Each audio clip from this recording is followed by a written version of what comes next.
ഒരുപാട് ടൈമായില്ല ഒരു വീഡിയോ ചെയ്തിട്ട്. കാരണം വീഡിയോ ചെയ്യാൻ ഇപ്പോൾ പറ്റുന്നില്ല കേട്ടോ, ജോലിയും എല്ലാം കൂടെ മെയിൻറ്റെയിൻ ചെയ്യാൻ പറ്റാത്തതുകൊണ്ട്. അപ്പോൾ ഞാൻ നിങ്ങൾക്ക് മോഡുലാർ കിച്ചനെ കുറിച്ചിട്ടാണ് ഇന്നത്തെ ഒരു വീഡിയോയിലൂടെ അറിയിക്കുന്നത്. ഇതാണ് കേട്ടോ ഒരു മോഡുലാർ കിച്ചൺ എങ്ങനെയാണ് പ്രൊഡക്ഷൻ, അതിൻ്റെ കബോർഡ്സ് ആയാലും ലോഫ്റ്റ് ആയാലും പിന്നെ എങ്ങനെയാണ് അതിൻ്റെ പ്രോസസ്സ് എങ്ങനെയാണെന്ന് അറിയാൻ ആകാംക്ഷയുള്ള ആൾക്കാരെ അതിനെക്കുറിച്ചൊരു അറിവില്ലാത്ത ആളുകളുണ്ടാവും. അപ്പോൾ അവർക്ക് വേണ്ടിയിട്ടാണ് ഇന്നത്തെ വീഡിയോ. നമ്മളിപ്പോൾ അവിടെ ചെയ്ത് വെച്ചിരിക്കുന്നത് കിച്ചണിൻ്റെ കബോർഡ്സാണ്. അപ്പോൾ അങ്ങനെയാണ് കബോർഡ്സും കാര്യങ്ങളൊക്കെ. അതിൻ്റെ ഓരോ മെഷീനറികളാണ്. അത് ചെറിയ ജസ്റ്റ് ഒരു അറിയാനായിട്ട് ഞാൻ ഡീറ്റെയിൽ ആയിട്ട് വീഡിയോ എടുത്ത് അപ്ലോഡ് ചെയ്യാം. വീഡിയോ എടുക്കാനും കഴിയില്ലാത്തതുകൊണ്ട്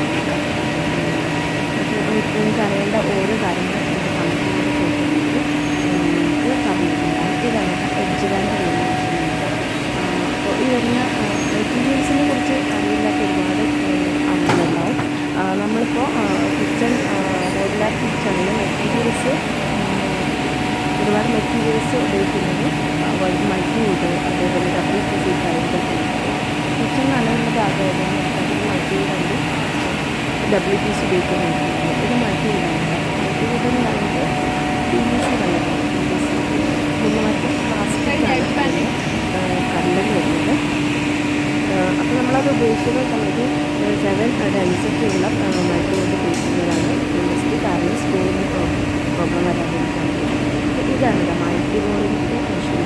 അതേപോലെ നമ്മുടെ ഫാക്ടറിയിൽ ഇന്റീരിയറിലേക്കുള്ള ഫാക്ടറി ഉള്ള പിന്നെ ഡിസൈൻ കമ്പനികൾക്ക് കൊടുക്കുന്നതായിരിക്കും നല്ലത്.